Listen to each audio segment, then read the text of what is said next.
Hey everyone, Luke here. Now, before we talk about Mission Yozakura family this week, just want to say, next week I am off work, so fingers crossed we'll get the Doctor Stone review this week video video down then, because I'll be off for 2 weeks. So yeah, yeah, look forward to that. The two videos, the Mission Yozakura family review and the Ryusui special, and also as well be on the lookout for more content that I'm taking part in with Control Chaos. Really having fun with those modcasts that we're doing. Hope to continue on them. I'll again link in the description below, so if you want to come and join us on the Discord, feel free. And also anybody on the Control Chaos Chainsaw Man reviews, go and join us. Come and join the madness because it's a lot of fun. But yeah, let's just get diving into this review.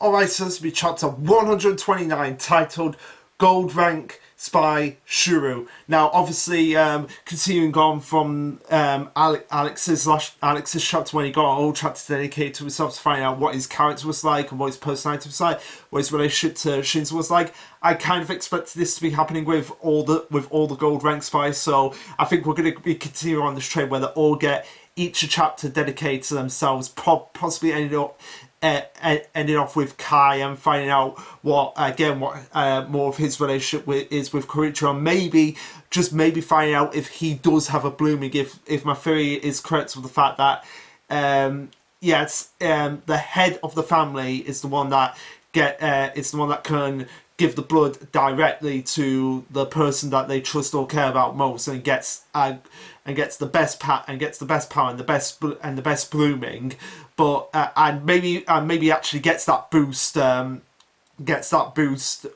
their blooming, like what Tyra is. But at the same time the other siblings can still give blooming out. They just can't. The other members just can't. The other people that they give it out to can't get to that level that Taio's at. That would make a lot of sense. That would make a lot of sense to me as well, because especially with Futaba and Shinon, because it just doesn't make any sense why it's only one sibling, and out of all the female siblings, it just seems to be like randomly picked or something like that. That always confused me. That's something that needs to be explained, and I feel like it is going to be explained that it turns out that the head is the one that can't just give, that is not the only one who can give out the blooming. They could just give out the blooming that can evolve. Yeah, that's more way to approach it. But anyway, continue on from the shot. So we have Korichiro and Kai discussing what has been happening, where they mention that no one has checked her yet, right? But they're already dead. Someone's got to them first, as we see one of these like dark sakura cherry blossom things just being nailed to the wall, but in a way of just like, "Hi guys, I'm just chilling out here," which I find completely hilarious here. Korichiro asks Kai, is it Korichiro? Yeah, because it has. Is it Korichiro? No, I think Korichiro is asking Kai, "Oh, what's your analysis?" And Kai is mentioning, like, whoever they are, they're good at covering their tracks. I can barely discrete a thing, but they've made one thing abundantly clear. They see the Yozakura family as an enemy. See, this was interesting, not just to Pyjons, but also to me slightly, because this gives the idea of, like, yes, we are building to a threat after Momo, which means that, yeah, Mission Yozakura family will not be ending. This is something that I mentioned to him, but I love how Mission Yozakura family does these setups of, like, oh, you think that the series is going to end? Well, I'm going to add this next threat. And like, oh, you think I'm going to end after that? Well, I'm going to add this threat. It was the same thing slightly with Momo, but Momo was introduced around the same time as the Dr. Kishiwata was. They were introduced around the same time. But the fact that Momo was introduced as the father-in-law, and therefore had a direct connection to Tsubumi herself, and even Tsubumi, like, she was introduced as like a major antagonist after Kishiwata, and then Momo took over from her. Although we might be going back to Tsubumi at some point, we just don't know at this point. And and the next threat might be that shadowy, mysterious figure we actually saw. Whether they're a different organisation or not, that just remains to be seen. So continuing on, Creature asks Futaba like, "Hey, how's it going?" And Futaba's like, "Oh, there's no problems here. We're currently inspecting the armory, and we, I guess, hit the mother lode. We're exterminate them all." And Shura is just like amazed by all of these Sakura Cherry Blossom brother things of Momo, just how they're just engulfing this armory, and she's just like, "Oh, we're gonna have so much fun here." In the sense of like, oh, they're so gross. Okay, Shuru ex Mayuri from Bleach. We gotta make that happen. That is something that would happen. This is like based on what we find out from Shura in the chapter. It sounds like she's a mad. She sounds like Nemu got transformed and brought into the Mission Yozakura family world. But anyway, she's just like, "Oh, I've got an idea, Futaba. Whoever kills the most wins." And Futaba's like, "You've got to start a game out of this. Okay, so what's the penalty if we lose? Money?"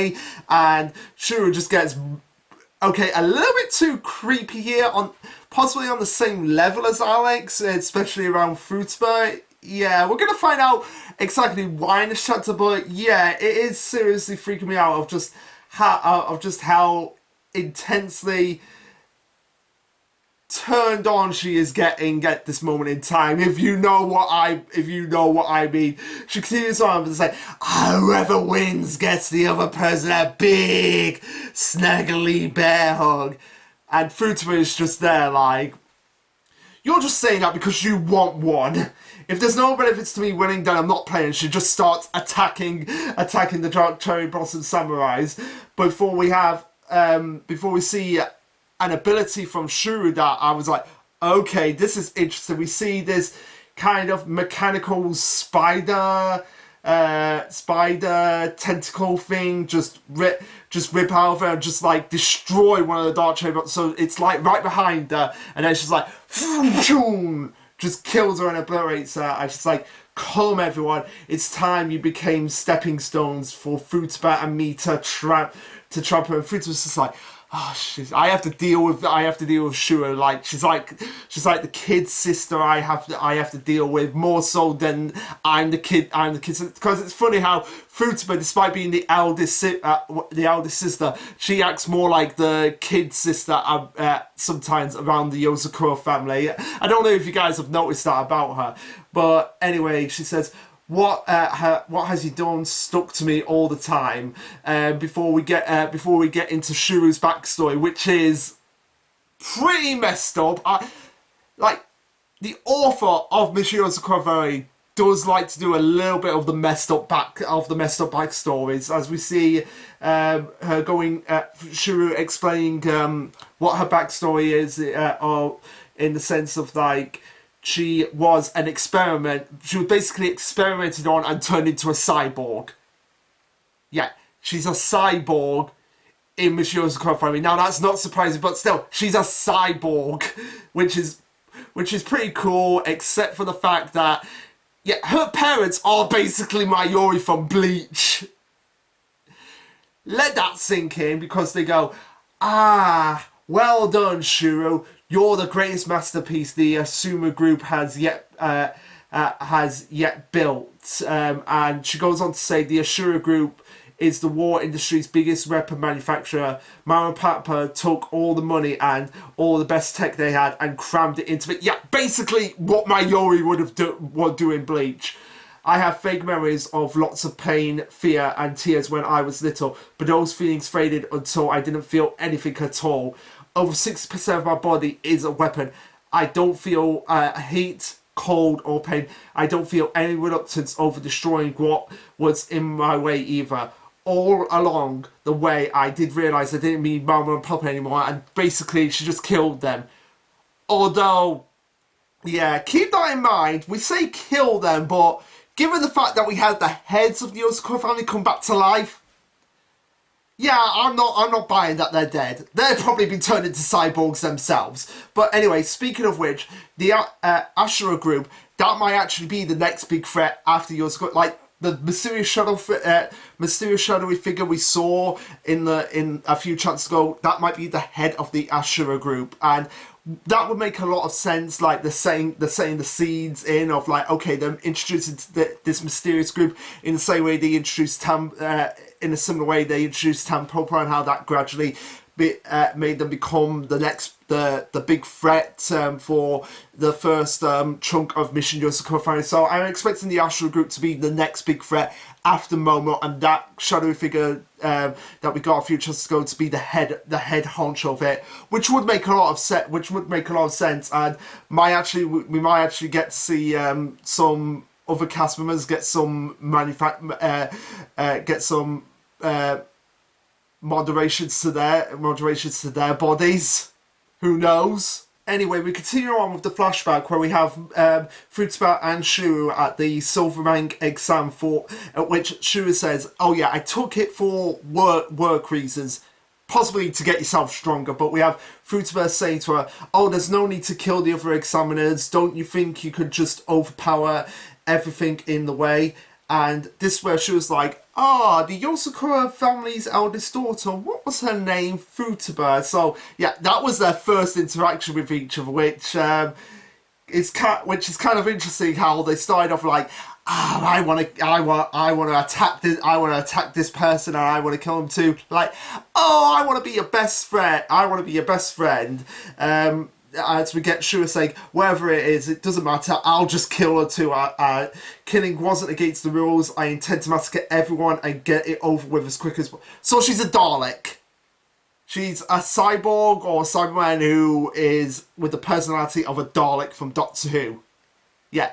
Exterminate everyone, exterminate. She is narrow-minded thinking like in this flashback like a Dalek, like, I'm gonna kill everyone. I need to exterminate them. I need to exterminate them. As we see her... Okay, that is... All the Gold Rank Spy members gonna just have creepy faces. It's not just gonna be a thing right now.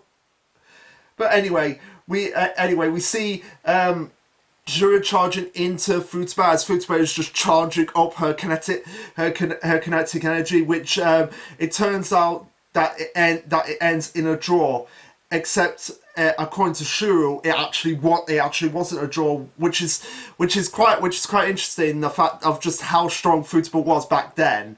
Well, we already knew that Futaba was strong, but just how strong she was as a little kid, and how much she has grown. That just shows the power. It's just perfectly here showing the power scaling between these two characters. The fact that Futaba and Shura, despite the fact that she saw it as like, this is a draw, except that it wasn't, shows that, okay, Futaba, even as a kid, was on like a higher level in this universe, and again, just makes me wonder what other abilities Futaba could do. Like have all the Yozakuras been holding back? I mean, we know what most of their bloomings are, except for Koricho, but again, it just makes me wonder, like, if the strongest kids, like how strong were they? That's something that I would like. More clarification on.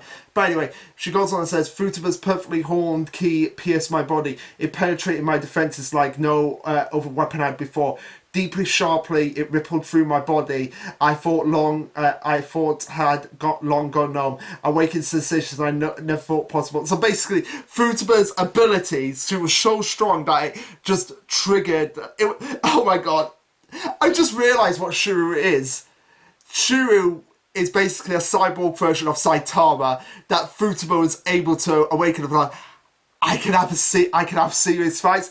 I can feel this sensation. Incredible. I've never felt this so much in my entire life. So I'm just gonna love Futaba for the rest of my life right now. So Futaba X Shuru, anyone? So continuing on, Futaba in the flashback is just like, okay, you want more? Bring it on. I'm ready to go. I've got some more fighting in me. And Shura's like, okay, can I be your friend? And Futaba, you just see you just see her like looking all seriousness, like, okay, come on, bring it on. You got some more fighting you. I've got some more fighting me. Yes, I'm gonna take you down. Let's be friends. You see, yeah, Futaba's like, what? Just giving like the buggy eye, like, what? What are you saying there? You want to be friends? Uh, and she goes on, and Shuru ends her flashback by going like, "Oh, you can call me Shuru. You can give me a cute nickname instead." And Futaba in the flashback is just like, "Wait, I'm confused by this. I thought you wanted to kill me, and now all of a sudden you want to be my friend." And that's all we get from the flashback. Now, I honestly want to see another flashback between these two of like what happened after this after this silver rank exam. But one thing that confuses me is Shuru, if we go back and look at this panel here where she actually kills her parents, is Shuru in the armory of the Yozakura family? Because that definitely looks like the armory of the Yozakura family.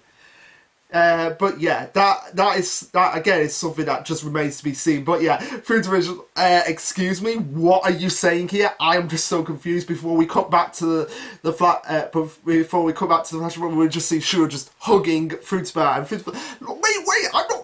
Wait, we're not finished. You haven't won. Why are you giving me the hug right now? Before Shura says, I was so bored for so very long, but now that I've met you, all of a sudden, life is like a ton of fun. As we see why Shura was actually hugging Futaba, it was actually to use her own body as basically a human shield to obliterate every single one of the other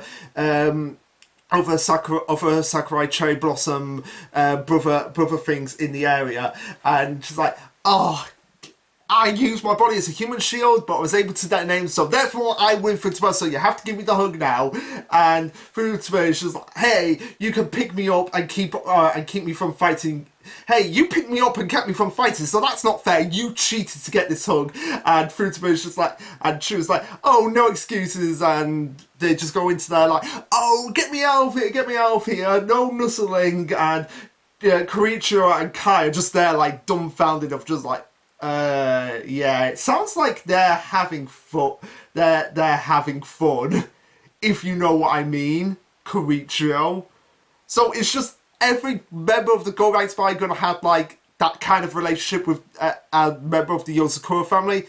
I mean, not Alex with Shinzo, because no, you don't need that. We don't need that. But yeah, okay chapter, decent chapter. We got Shuru's backstory, which is something I kind of expected. Strangely, Tai wasn't in this chapter. Probably one of the only, probably the first time. Don't quote me on this, but I can't remember the last time Tayo wasn't in a chapter. Yeah, I've noticed Tayo never showed up in this chapter, so yeah, which was needed. We needed to focus more on Futaba and Shura because that was set up in the last chapter. Now, question is, which go round member are we going to see next? Are we going to see next? Are we going to get a backstory with next? And who is it that they're talking about here? Because they're building up to something, like they were talking about this mysterious person who left them in the last chapter. And now we're talking about another person who fused them at the end. We've got this Ashura group that was mentioned, which might actually become the next major threat after Momo. We just don't know. We just don't know about that. But yeah, the fact that they mentioned the Ashura group, that is going to be addressed at some point again. Like, I am 100% certain that they are going to be showing up in a big way. Like I said, possibly the next big threat after Momo. But that's just something we'll have to wait and see on. And yeah, nothing else to talk about in this chapter. Just a decent chapter where we got Shura and Futaba's backstory, and who knows what other Gold Rank members Spy will be focusing on next. But anyway, guys, what did you think of this chapter? Let me know. Like, subscribe, comment, all that jazz. And this will be Lasherluke signing off. Later, guys.